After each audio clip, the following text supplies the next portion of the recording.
Welcome back to the Britball YouTube channel, everyone. We're carrying on our notorious series. Today we're covering the Denver Broncos.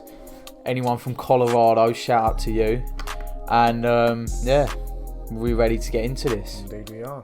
But we have a very important message before we do. Yeah, you convey the message.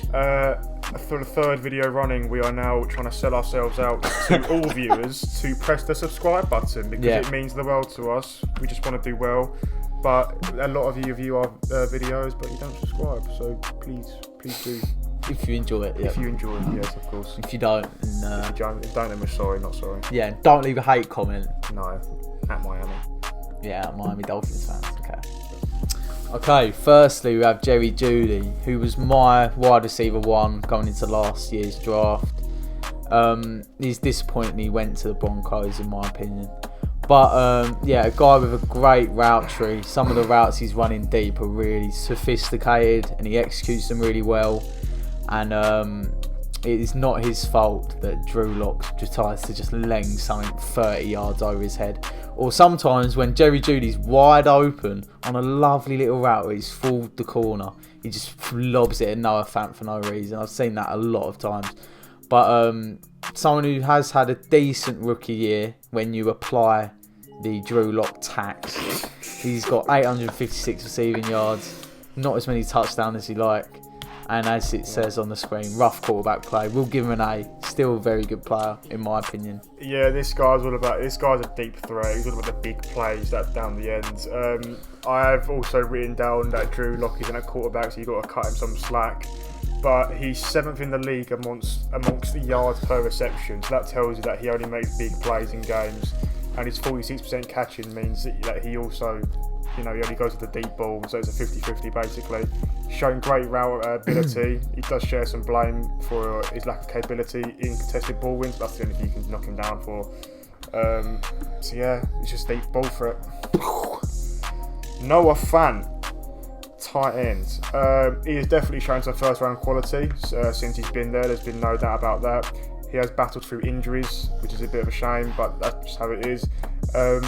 It's out of the hands that the offense he's playing in isn't doing him any favours with a less desirable quarterback again, Drew Lock. And it does seem to be a recurring theme in Denver, I'm afraid.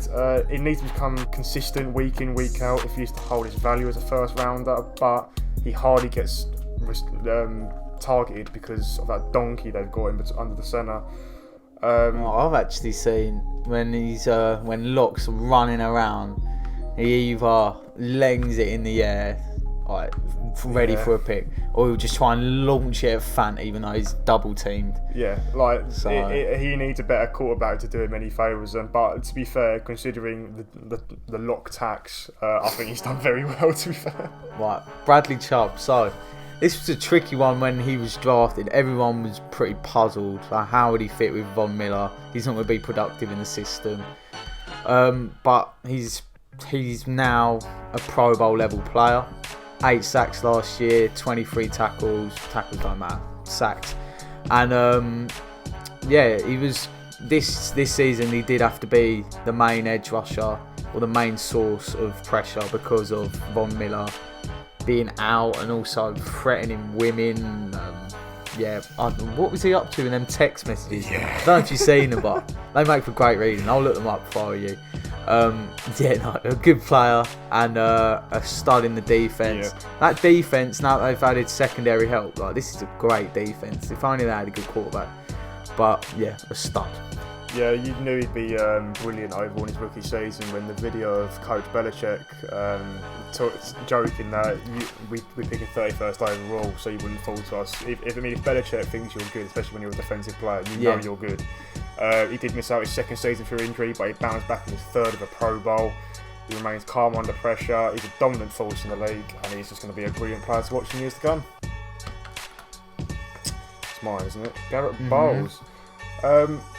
He didn't allow a single sack on Drew Lock in 2020. The PFF rated of 90.6. 1,000 snaps. Yeah, another brilliant left tackle in the league. And I think it's very unfair that he didn't reach the Pro Bowl this season.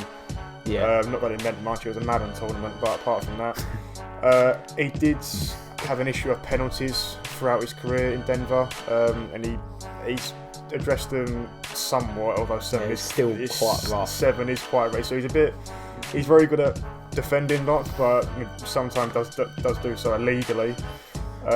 He was criticised by the fans because of it, and the Broncos didn't accept his 5th-year option. In 2020 alone, his technique massively improved, was another problem throughout his career. But he was easily one of the best parts of their O-line. Just had a bit of a rash moment in him too often. But he would do well outside the Broncos. I think he got paid. Did he get paid? Oh, well, they declined it last year, they said. I'm pretty sure he's been paid. I swear I'll read it. Yeah, correct me if I'm wrong, but they declined it last year. They would be stupid to let this guy go. He's the highest grade. I know PFF isn't the be-all end-all. No, but to be the highest graded left tackle in the league, I mean, you can't be bad, can you? Yeah, sorry, correct me if I'm wrong on there, but yeah, they didn't accept it at the time, and it was. Yeah, I think they're giving him a new contract, but I'm not 100%. Yeah, he just needs to sort out the finer issues in his game, such as the roughness. But apart from that, he's easily a brilliant player. And this is a quarterback that would run like a headless chicken. He doesn't know what he's doing sometimes. And he still didn't run into a sack from the man that Garrett Bowles was preventing. So, yeah, a good player. And what a little offensive tackle class, by the way. There's only 2 in the first round, but 2 of them very, very, very good. Oh, you get him. Yeah. You get him. Yes. So, I'm privileged to cover a GOAT candidate in Paxton Lynch. What a start. Right. 3rd quarterback taken after Wentz and Goff, who was 1st overall. This guy's just had a laughable career. This was part of a Broncos quarterback carousel that they had for a few years. Probably going to start again now. And if you want to look at the career stats and be amazed, you can look at that. It's actually shocking. Like, it is amazing how bad it is.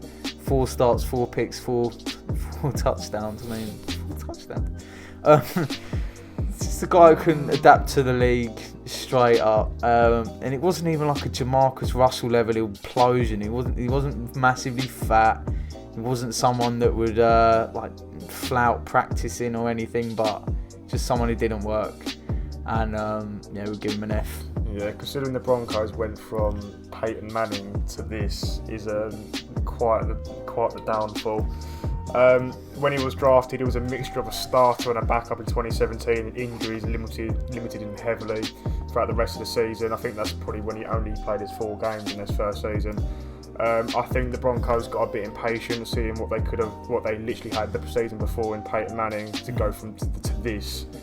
2018, he went to a 3rd-string quarterback behind Case Keenum and Chad Kelly. Mr. Irrelevant. Last pick in the draft. He was 3rd-string behind Chad Kelly. That tells you how far he has fallen. He's basically only in the league because he's Jim Kelly's son. Yeah, he went to the Seahawks in 2019, didn't make an appearance. Pittsburgh, the year after, didn't make an appearance. Nobody sees the potential anymore. I don't think he never will play a game in the NFL ever again. Yeah. If he's lucky, he'll be in one of them roles where he just backs up and gets in the quarterback room and gets paid. He might get a role on maybe Fox or CNN just to talk about how piss poor his career was. But apart from that, he's been shocking. Yep. It's very difficult to judge him on 4 games, so I'm just going to judge him on the fact that he only played 4 games and give him an F. Alright, so that's the video. That's the video. So, an observation you can make, other than quarterback, I mean, they draft pretty good. Right. Yeah, they draft pretty well, especially on defensive end. They draft pretty well. Well, yeah, that's literally it. So Chubb, Fant, Jeudy, and Bowles. What was that? There was 2 A's in there and 2 B's. Yeah, I think maybe 3. I don't remember. But Paxton Lynch is the only bad pick. So it's been like this for a couple of years now, especially this year as well. If they can sort out a quarterback, they'll be a good team. They'll actually challenge for 2nd. Not really 1st, probably 2nd in division, and they've got a great defense. They've got some weapons on offense, but yeah. Well, unfortunately, there's no talk of them going for a quarterback. They're all drawn up on that corner talk. Yeah, but I don't know. I don't know when they'll learn, but hopefully this will be the last season in Drew Lock's Denver Broncos career. I miss when the Broncos were good. Yeah, when they had Peyton Manning and that great offense, their fans were really good. But anyway, we're waffling. next we are heading to the NFC East. NFC East, our first group of NFC Oh yeah, videos. we just realised that's Yeah. the AFC done. That's the AFC that's done. 16 teams done. We're halfway there. Christ. We're going to get all these videos out before draft day, so make sure you tuned in.